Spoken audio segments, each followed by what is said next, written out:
ಸುದ್ದಿ ಕಡೆಗೆ ಹೋಗೋಣ. ಬಹಳ ಮುಖ್ಯವಾಗಿ SIRನ ಸುತ್ತಲೂ ಇರುವಂತಹ ಅನುಮಾನ. SIRನ ವಿಚಾರದಲ್ಲಿ SIR ಶುರುವಾದಾಗಲಿಂದಲೂ ಕೂಡ ಅನುಮಾನ ಇದ್ದೇ ಇದೆ. ಪ್ರತಿಪಕ್ಷಗಳವರಿಗೆ ಅನುಮಾನ ಇದೆ. ಇದು ಬೇಕಂತಲೇ ಮಾಡ್ತಾ ಇರುವಂತಹ, ತಮ್ಮ ಮತದಾರರನ್ನ ತೆಗೆದುಹಾಕೋದಿಕ್ಕೆ ಮಾಡ್ತಾ ಇರುವಂತಹದ್ದು ಅಂತೇಳಿ ಹೇಳ್ತಾ ಇದ್ದಾರೆ. ಈಗ ಮುಸ್ಲಿಂ ಸಮುದಾಯದವರು ಸಾಮೂಹಿಕವಾಗಿ ಅಲ್ಲಿ SIRನಲ್ಲಿ ಭಾಗಿಯಾಗ್ತಾ ಇರುವಂಥದ್ದನ್ನು ಗಮನಿಸಿದಂತಹ ಬಿಜೆಪಿ ಮತ್ತು JDS ನಾಯಕರುಗಳು ಇವರೆಲ್ಲರ ಅಕ್ರಮದವರು, ಹಾಗಾಗಿ ಇವರು ತಮ್ಮ ವೋಟ್ ಬ್ಯಾಂಕ್ ಅನ್ನು ಉಳಿಸ್ಕೊಳ್ಳೋದಕ್ಕೆ ಬೇಕಾಗಿ ಅಕ್ರಮ ನುಸುಳುಕೋರರಿಗೂ ಕೂಡ SIR ಮಾಡಿಸ್ತಾ ಇದ್ದಾರೆ ಅಂತ ಹೇಳ್ತಿದ್ದಾರೆ. ಆದರೆ ಮತಪಟ್ಟಿಯಲ್ಲಿರ್ತಕ್ಕಂತಹ ವ್ಯಕ್ತಿಗಳ ಹೊರತಾಗಿ ಬೇರೆ ಯಾರಿಗಾದರೂ SIR ಮಾಡಿಸ್ತಾ ಇದ್ದಾರಾ? ಈ ಪ್ರಶ್ನೆಯನ್ನು ಇಟ್ಕೊಂಡಿನಿ ಏನೆಲ್ಲ ಆರೋಪಗಳಿದ್ದಾವೆ, ಯಾವ ಸ್ವರೂಪದ ಆರೋಪಗಳನ್ನು ಮಾಡ್ತಾ ಇದ್ದಾರೆ, ಸರ್ಕಾರದವರು ಏನು ಹೇಳ್ತಿದ್ದಾರೆ? ಯಾಕಂದರೆ ಇದು ಸರ್ಕಾರದ ಜವಾಬ್ದಾರಿಗಿಂತ ಹೆಚ್ಚಾಗಿರುವಂಥದ್ದು ರಾಜ್ಯ ಮುಖ್ಯ ಚುನಾವಣಾಧಿಕಾರಿಯವರ ಜವಾಬ್ದಾರಿ. ಯಾಕಂದರೆ ಇದು ಕೇಂದ್ರ ಚುನಾವಣಾ ಆಯೋಗದ ಅಡಿಯಲ್ಲಿ ನಡೀತಾ ಇರುವಂತಹ ಪ್ರಕ್ರಿಯೆ. ಹೀಗಾಗಿ ಏನು ಒತ್ತಡವನ್ನು ಕೇಂದ್ರ ಚುನಾವಣಾ ಆಯೋಗಕ್ಕೆ ಪ್ರತಿಪಕ್ಷಗಳು, ಕರ್ನಾಟಕದಲ್ಲಿ ಪ್ರತಿಪಕ್ಷಗಳವರು ಎತ್ತಾ ಇದ್ದಾರೆ ಅನ್ನೋದನ್ನು ಕೂಡ ನಿಮಗೆ ಈ ವರದಿಯಲ್ಲಿ ತೋರಿಸ್ತಾರೆ. ಇದು ನೋಡ್ರಿ, ನಿಮ್ದು ಈ ಸಿಸ್ಟಮ್ ಇಲ್ಲ, ಇದೆಲ್ಲ ಯಾರು ಈ ಬುಕ್ ಇಕ್ಕಂಡು SIR ಮಾಡಿ ಅಂತ ಹೇಳೋರಾ? ಇಡೀ ರಾಜ್ಯದ ಅಧಿಕಾರಿಗಳಿಗೆ ಈ ಸರ್ಕಾರದ ಗುಲಾಮರಾಗಿ ಕೆಲಸ ಮಾಡಿ ಅಂತ ಹೇಳಿರ್ಬೇಕು ಬಹುಶಃ. ಹಿಂದೂಗಳಿಗೆ ಅನ್ಯಾಯ ಮಾಡುವಂಥ ಕೆಲಸವನ್ನು ಕೂಡ ಮಾಡ್ತಾ ಇದ್ದಾರೆ. ಸುಮಾರು 20-25 ಲಕ್ಷ ಇರುವಂಥ ಬಾಂಗ್ಲಾದೇಶದವ್ರನ್ನ ವೋಟ್ಗೋಸ್ಕರ ಸೇರಿಸುವಂಥ ಒಂದು ಷಡ್ಯಂತ್ರವನ್ನು ಕಾಂಗ್ರೆಸ್ ಪಾರ್ಟಿ DK ಶಿವಕುಮಾರ್ ಅವರು ಮಾಡ್ತಾ ಇದ್ದಾರೆ. ಇನ್ನೊಂದು SIR ಅನ್ನ ರಾಜ್ಯ ಚುನಾವಣಾ ಆಯೋಗ ಮಾಡ್ತಾ ಇದೆ. ಯಾಕೆ? ಅಕಸ್ಮಾತ್ ಅದ್ರದ್ದು ಏನಾದರೂ ಉಲ್ಲಂಘನೆ ಇದೆ, ಕಾನೂನು ಪ್ರಕಾರ ಅವರು ಶಿಸ್ತಿನ ಕ್ರಮ ತಗೋಬೇಕಾಗ್ತದೆ. ಯಾವ ಕಲ್ಯಾಣ ಮಂಟಪದಲ್ಲಿ ಮಾಡೋದೆಲ್ಲ ಕಾನೂನು ಬಾಹಿರಿ, ಯಾರೇ ಮಾಡಿದ್ರು ತಪ್ಪು, ಅದಕ್ಕೆ ಅವಕಾಶ ಕೊಡುವುದಿಲ್ಲ. ರಾಜ್ಯಾದ್ಯಂತ ನಡೆಯುತ್ತಿರುವ SIR ಪ್ರಕ್ರಿಯೆಗಳ ಬಗ್ಗೆ ಅನುಮಾನಗಳು ಎದ್ದಿವೆ. ಮನೆಗಳ ಬದಲು ಬೀದಿಗಳಲ್ಲಿ SIR ಆಗುತ್ತಿದೆ ಅಂತಿರೋ ಪ್ರತಿಪಕ್ಷಗಳು ಒಂದಷ್ಟು ವಿಡಿಯೋಗಳನ್ನು ಹರಿಬಿಟ್ಟಿವೆ.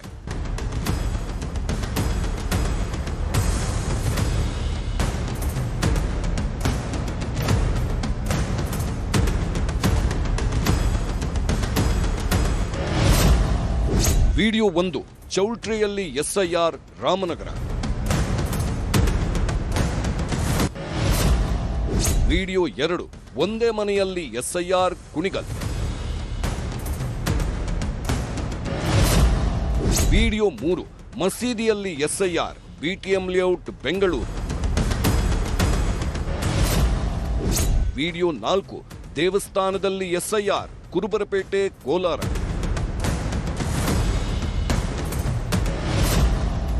ವಿಡಿಯೋ 5, ಸಾರ್ವಜನಿಕ ಸ್ಥಳದಲ್ಲೇ SIR ಮೈಸೂರು. ವಿಡಿಯೋ 6, ಒಂದೇ ಪಾಯಿಂಟ್ನಲ್ಲಿ SIR ಬ್ಯಾಟ್ರಾಯನ್ಪುರ ಬೆಂಗಳೂರು. ವಿಡಿಯೋ 7, ಒಂದೇ ಕಡೆ ಕೂತು SIR ಧಾರವಾಡ. ವಿಡಿಯೋ 8, ಒಂದೇ ಕಡೆ ಕೂತು SIR ಶಹಬಾದ್ ಕಲಬುರಗಿ ಜಿಲ್ಲೆ.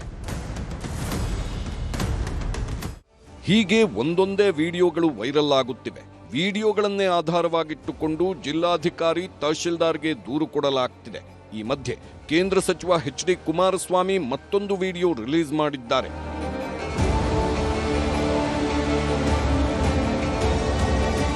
ಯಶವಂತಪುರ ವ್ಯಾಪ್ತಿಯ BLO ಅಕ್ರಮಗಳ ವಿಡಿಯೋ ರಿಲೀಸ್ ಮಾಡಿದ HD ಕುಮಾರಸ್ವಾಮಿ ಶಾಸಕರ ಫೋಟೋ ಹಿಡಿದು SIR ಮಾಡುತ್ತಿದ್ದಾರೆ ಎಂದು ದೂರಿದ್ದಾರೆ. ರಾಜ್ಯ ಚುನಾವಣಾ ಆಯೋಗಕ್ಕೆ ಈ ಬಗ್ಗೆ ದೂರು ನೀಡಿರುವ HD ಕುಮಾರಸ್ವಾಮಿ ದೆಹಲಿಯಲ್ಲಿ ಕೇಂದ್ರ ಚುನಾವಣಾ ಆಯೋಗದ ಭೇಟಿಗೂ ತೀರ್ಮಾನಿಸಿದ್ದಾರೆ. ವಿಡಿಯೋಗಳು, ದಾಖಲೆಗಳನ್ನು ನೀಡಿ SIR ಅಕ್ರಮಗಳ ಬಗ್ಗೆ ಮನವರಿಕೆ ಮಾಡಿಕೊಟ್ಟು ಕೇಂದ್ರ ಮಟ್ಟದ ಅಧಿಕಾರಿಗಳ ನಿಯೋಜನೆಗೆ ಒತ್ತಾಯ ಮಾಡಲಿದ್ದಾರೆ. ಯಶವಂತಪುರದ ಮಹಾನ್ ನಾಯಕರು, ಅಭಿವೃದ್ಧಿಗೋಸ್ಕರವಾಗಿ ಕಾಂಗ್ರೆಸ್ ಬೆಂಬಲ ಕೇಳಲಿಕ್ಕೆ ಹೋಗಿದ್ದೀನಿ ಅವರ ಮಂತ್ರಿಗಳ ಹತ್ರ ಅಂತ ಹೇಳ್ತಾ ಇದ್ದಂಥ ವ್ಯಕ್ತಿ ಯಾವ ಸಂದರ್ಭದಲ್ಲಿ ಯಾವ ಪಕ್ಷ ಅದೆಲ್ಲ ಅವರವರ ಹಣೆಬರ ಇರಲಿ, ಇಡೀ ರಾಜ್ಯದ ಅಧಿಕಾರಿಗಳಿಗೆ ಈ ಸರ್ಕಾರದ ಗುಲಾಮರಾಗಿ ಕೆಲಸ ಮಾಡಿ ಅಂತ ಹೇಳಿರಬೇಕು ಬಹುಶಃ. ಇವತ್ತು ನಿಮಗೆ ರೆಡ್ ಹ್ಯಾಂಡ್ ಆಗಿ ಯಾವೊಬ್ಬ ಅಧಿಕಾರಿ ಇವತ್ತು ಪ್ರಾಮಾಣಿಕವಾದ ಕೆಲಸ ಮಾಡಬೇಕು ಪಾರದರ್ಶಕತೆಯಿಂದ, ಯಶವಂತಪುರದ ತಾವರೆಕೆರೆ ಭಾಗದಲ್ಲಿ ಇವತ್ತು ಬೆಳಗ್ಗೆ ನಮ್ಮ ಕಾರ್ಯಕರ್ತರು ಇದನ್ನೇನು ಸೀಸ್ ಮಾಡಿದ್ದಾರೆ. ಆ ಹೆಣ್ಣು ಮಗಳು ಇವತ್ತು ಅಧಿಕಾರಿಯಾಗಿ ಏನು ಕೆಲಸ ಮಾಡ್ತಾರೆ, ಸಾರಿ ಕೇಳ್ತಾರೆ. ಕೇಂದ್ರ ಸರ್ಕಾರದ ಕೇಂದ್ರ ಸರ್ಕಾರ ಅಲ್ಲ, ಕೇಂದ್ರದ ಚುನಾವಣಾ ಆಯುಕ್ತರಿಗೂ ಸಹ ಸಮಯ ಕೇಳಿ ಅಲ್ಲೂ ಭೇಟಿ ಮಾಡಿ ಇವತ್ತು ಈ ರಾಜ್ಯದಲ್ಲಿರ್ತಕ್ಕಂಥ ಅಧಿಕಾರಿಗಳನ್ನೇ ಮುಂದುವರಿಸಿ ಈ ಒಂದು ಪ್ರಕ್ರಿಯೆಗಳನ್ನು ನಡೆಸಿದರೆ ಈ ರಾಜ್ಯ ಸಂವಿಧಾನವನ್ನು ಸಂಪೂರ್ಣವಾಗಿ ಕೊಲೆಗಡಕರು ಇವರು, ಬೇರೆಯವ್ರಿಗೆ ಹೇಳ್ತಾರೆ. ಎಸ್ಐಆರ್ ವಿಚಾರದಲ್ಲೂ ಸಿಎಂ ಡಿಕೆ ಶಿವಕುಮಾರ್ ವಿರುದ್ಧ ನೇರ ಆರೋಪ ಮಾಡುತ್ತಿದ್ದಾರೆ ಕೇಂದ್ರ ಕೈಗಾರಿಕಾ ಸಚಿವ ಎಚ್.ಡಿ. ಕುಮಾರಸ್ವಾಮಿ. ಡಿಕೆಶಿ ಅಣತಿಯಂತೆಯೇ ಎಸ್ಐಆರ್ ಆಗುತ್ತಿದ್ದು ಆಯೋಗ ಸಂವಿಧಾನವನ್ನೇ ನೆಲಸಮಗೊಳಿಸುವ ಹುನ್ನಾರ ನಡೆದಿದೆ ಎಂದಿದ್ದಾರೆ. ನಾನು ಈ ಸರ್ಕಾರಕ್ಕೆ ಏನಾದರೂ ಮಾನ ಮರ್ಯಾದೆ ಇದ್ದರೆ, ನೆನ್ನೆ ಪದ ಬಳಸ್ತಿಲ್ಲ ನಾನು, ಇವತ್ತು ಈ ಸರ್ಕಾರಕ್ಕೆ ಮಾನ ಮರ್ಯಾದೆ ಇದ್ದರೆ, ಈ ದೇವರ ಮೇಲೆ ನಂಬಿಕೆ ಇದ್ದರೆ, ಈ ನಟನೆ ಬಿಟ್ಟು ಏನು ದೊಡ್ಡ ಬದಲಾವಣೆ ಆಗಿಬಿಟ್ಟಿದೆ ಈ ಮನಸ್ಸಿನಲ್ಲಿ ಅನ್ಕೊಂಡಿದ್ದೆ. ವಿಧಾನಸೌಧದ ಮುಂಭಾಗದಲ್ಲಿ ಕೆಂಗಾಲ್ ಹನುಮಂತನವರು ಕಟ್ಟಿಸಿರ್ತಕ್ಕಂಥ ವಿಧಾನಸೌಧದ ಮುಂಭಾಗದಲ್ಲಿ ಏನು ತಲೆಯನ್ನು ಆ ಮೆಟ್ಲುಗಳ ಮೇಲೆ ಇಟ್ಟು ಏನು ಭಾಳ ಗೌರವ ತೋರಿಸಿದ್ರು. ಏನು ಭಾಷಣ ಮಾಡಿದ್ದು. ನೀವು ಮತದಾರರ ಪಟ್ಟಿಗೆ ಸೇರ್ಕೊಳ್ಳದೇ ಇದ್ದರೆ ನಿಮಗೆ ಗ್ಯಾರಂಟಿ ಸ್ಕೀಮ್ ಇಲ್ಲ, ಗೃಹಲಕ್ಷ್ಮಿ ಇಲ್ಲ, ಗೃಹಜ್ಯೋತಿ ಇಲ್ಲ, ಹೇಳಿದ್ದು. ಪ್ರಜಾಸೇವೆ ಇದೇ ಅಲ್ವೇ, ಪ್ರಜಾಸೇವೆ ಮಾಡಿಸ್ತಾ ಇರೋದು ನಿಮ್ಮ ಅಧಿಕಾರಿಗಳ ಹತ್ರ. ಯಾರ ಮೇಲೆ ಆಕ್ಷನ್ ತಗೋತಾ ಇದ್ದೀರಿ? ಇವತ್ತು ಇಲ್ಲಿ ಯಶವಂತಪುರದಲ್ಲಿ ಯಾವ ರೀತಿ ನಡೀತಾ ಇದೆ, ಇವರು ಏನಾದ್ರು ಜಿಲ್ಲಾಧಿಕಾರಿಗಳಿಗೆ ಅವರ ಕೆಲಸದ ಯಾವ ರೀತಿ ನಡೆಸಬೇಕು ಅಂತಕ್ಕಂಥದ್ದು ಕನಿಷ್ಠ ಇವರಲ್ಲಿ ಶಿಸ್ತು ಇದ್ದಿದ್ರೆ ಇಷ್ಟೊತ್ತಿಗೆ ಆಕ್ಷನ್ ತಗೋಬೇಕಾಗಿತ್ತು. ಯಾರ ಮೇಲೆ ಆಕ್ಷನ್ ತಗೊಂಡಿದ್ದೀರಿ? ಒಂದು ಕಡೆ ಕುಮಾರಸ್ವಾಮಿ ವಿಡಿಯೋ ತೋರಿಸುತ್ತಿದ್ದರೆ ಇನ್ನೊಂದು ಕಡೆ ನಿಖಿಲ್ ಕುಮಾರಸ್ವಾಮಿ ಬೀದಿ ಹೋರಾಟಕ್ಕಿಳಿದಿದ್ದರು. ರಾಮನಗರದ ಡಿಸಿ ಕಚೇರಿ ಎದುರು ಬಿಜೆಪಿ ಹಾಗೂ ಜೆಡಿಎಸ್ ಜಂಟಿಯಾಗಿ ಪ್ರತಿಭಟನೆ ಮಾಡಿದವು. ರಾಮನಗರದ ಎಸ್ಐಆರ್ ಪ್ರಕ್ರಿಯೆ ಸ್ಥಗಿತಕ್ಕೆ ಒತ್ತಾಯ ಮಾಡಿದ್ರು. ಸಾಕ್ಷಿ ಪ್ರೆಸೆಂಟೇಷನ್ ಮಾಡಿದ್ದೇವೆ, ಇನ್ಯಾರು ಕಾಯ್ತಾ ಇದ್ದೀರಿ? ಇನ್ಯಾವ ಸಾಕ್ಷಿ ಬೇಕು? ಒಳಗಡೆ ಕೂತ್ಕೊಂಡು ಅಲ್ಲಿ ಮಕ ಮುಚ್ಚಿದವ್ರನ್ನೇ ಪ್ರತಿನಿಧಿಯಾಗಿ ಮಾಡಿ ಆಯ್ತಲ್ಲಣ್ಣ. ಇವ್ರನ್ನ ಇಮಿಡಿಯೇಟ್ ಆಗಿ ಅದೇ ಅವ್ರ ಟೀಚರ್ಗಳಿರ್ತಾರೆ, ಅವ್ರ ಟೀಚರ್ಗಳ ಕೆಲಸ ತೆಗಿರಿ ಅಂತ ಹೇಳೋದು ನಾನು ಇಷ್ಟಪಡೋದಿಲ್ಲ. ಪಾಪ ಅವರೆಲ್ಲ ಬಡವರು, ಅಮಾಯಕರು, ಅವ್ರ ಮೇಲೆ ಇವ್ರು ದೌರ್ಜನ್ಯ ಮಾಡಿದ್ದಾರೆ. ಈ ಒಂದು PLO ಅಪಾಯಿಂಟ್ಮೆಂಟ್ ವಿಚಾರದಲ್ಲಿ ಅವ್ರನ್ನ ಸಸ್ಪೆನ್ಷನ್ ಮಾಡಿ.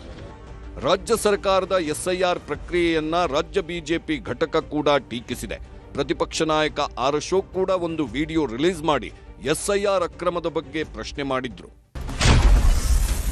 ರಾಜ್ಯ ಸರ್ಕಾರ ಅಧಿಕಾರಿಗಳನ್ನ ದುರುಪಯೋಗ ಮಾಡಿಕೊಂಡು ಪಕ್ಷಪಾತದ ಎಸ್ಐಆರ್ ಮಾಡಿಸುತ್ತಿದೆ ಅನ್ನೋದು ಬಿಜೆಪಿ ವಾದ. ಮಸೀದಿ, ಕಲ್ಯಾಣ ಮಂಟಪಗಳಲ್ಲಿ ಅಧಿಕಾರಿಗಳನ್ನ ಕೂಡಿಹಾಕಿ ಎಸ್ಐಆರ್ ಮಾಡಿಸಲಾಗ್ತಿದೆ. ಅಕ್ರಮ ಬಾಂಗ್ಲಾ ವಲಸಿಗರನ್ನ ಎಸ್ಐಆರ್ಗೆ ಸೇರಿಸುವ ಹುನ್ನಾರ ಇದು ಎಂದಿದೆ. ಅಕ್ರಮ ಬಾಂಗ್ಲಾವಾಸಿಗಳಿಗೂ ಶಾಶ್ವತ ವಾಸದ ಪ್ರಮಾಣ ಪತ್ರ ನೀಡುವ ಆದೇಶವಾಗಿದ್ದು ಹಿಂದೂಗಳನ್ನ ಹೊರಗಿಟ್ಟು ಅನ್ಯಾಯ ಮಾಡಲಾಗ್ತಿದೆ ಎಂಬುದು ಬಿಜೆಪಿ ಆರೋಪ. ಜಿಬಿಎ ವ್ಯಾಪ್ತಿಯ 22 ವಾರ್ಡ್ಗಳಲ್ಲಿ 2 ಬಾರಿ ಎಸ್ಐಆರ್ ಮಾಡಲಾಗ್ತಿದೆ. ಈ ಎಲ್ಲದರ ಬಗ್ಗೆ ಕೇಂದ್ರ ಚುನಾವಣಾ ಆಯೋಗಕ್ಕೆ ಪತ್ರ ಬರೆದು ಮಧ್ಯಪ್ರವೇಶಕ್ಕೆ ಮನವಿ ಮಾಡುತ್ತೇವೆ ಎಂದಿದ್ದಾರೆ ಬಿಜೆಪಿ ನಾಯಕರು. ಜಿಬಿಎ ವ್ಯಾಪ್ತಿಯಲ್ಲಿ 27 ವಾರ್ಡ್ಗಳಲ್ಲಿ 2 ಎಸ್ಐಆರ್ ನಡೀತಾ ಇದೆ. ಮಹದೇವಪುರ ಮತ್ತು ಗಾಂಧಿನಗರಕ್ಕೆ ಸಂಬಂಧಪಟ್ಟಂತ ವ್ಯಾಪ್ತಿಯಲ್ಲಿ ಮೊನ್ನೆ 30ನೇ ತಾರೀಕು ಎಸ್ಐಆರ್ ಆರಂಭ ಆದ ಮೇಲೆ ಇನ್ನೊಂದು ಎಸ್ಐಆರ್ ಅನ್ನ ರಾಜ್ಯ ಚುನಾವಣಾ ಆಯೋಗ ಮಾಡ್ತಾ ಇದೆ. ಯಾಕೆ? ಅಧಿಕಾರಿಗಳ ಮೇಲೆ ಒತ್ತಡ ಹಾಕ್ತಕ್ಕಂಥದ್ದು ಒಂದು ಕಡೆ ಆದ್ರೆ, ಚೌಲ್ಟ್ರಿಗಳಲ್ಲಿ, ಮಸೀದಿಗಳಲ್ಲಿ ಎಲ್ಲ ಅಲ್ಪಸಂಖ್ಯಾತರನ್ನ ಗುಡ್ಡೆ ಹಾಕೊಂಡು ಅಧಿಕಾರಿಗಳನ್ನ ಕೂರಿಸ್ಕೊಂಡು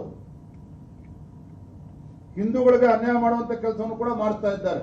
ಸುಮಾರು 20-25 ಲಕ್ಷ ಇರುವಂತ ಬಾಂಗ್ಲಾದೇಶದವ್ರನ್ನ ವೋಟ್ಗೋಸ್ಕರ ಸೇರಿಸುವಂತ ಒಂದು ಷಡ್ಯಂತ್ರವನ್ನ ಕಾಂಗ್ರೆಸ್ ಪಾರ್ಟಿ DK ಶಿವಕುಮಾರ್ ಅವರು ಮಾಡ್ತಾ ಇದ್ದಾರೆ. ಈ ಗುಂಪಾಗಿ ಅಕ್ರಮವಾಗಿ ಅರ್ಜಿ ಭರ್ತಿ ಮಾಡುವಂತ ಸ್ಕೀಮ್ ಏನಿದೆ, ಇದು SIR ಅಲ್ಲಿ ಇಲ್ಲ. SIR ಅಲ್ಲಿ ಈ ತರದಿಲ್ಲ. ಮತ್ತೆ ನಕಲಿ ಪ್ರಮಾಣ ಪತ್ರಗಳನ್ನು ತೆಗೆದುಕೊಂಡು ದಾಖಲೆಗಳನ್ನು ನಿರ್ಮಾಣ ಮಾಡುವಂತ ಒಂದು ಷಡ್ಯಂತ್ರವನ್ನು ಕೂಡ ಮಾಡ್ತಾ ಇದ್ದಾರೆ ಅವರು. ಬಿಜೆಪಿ ಹಾಗೂ ಜೆಡಿಎಸ್ನ ಈ ಎಲ್ಲ ಆರೋಪಗಳಿಗೆ ಆಡಳಿತ ಪಕ್ಷ ಕೂಡ ಸ್ಪಷ್ಟತೆ ಕೊಟ್ಟಿದೆ. ಚೌಲ್ಟ್ರಿಗಳಲ್ಲಿ ಎಲ್ಲೂ ಮಾಡಬಾರದು, ಅದು ಅಕ್ರಮ ಅಂತ ನಿನ್ನೆ ಖುದ್ದು ಸಿಎಂ ಅವರೇ ಹೇಳಿದ್ದಾರೆ. Will not allow.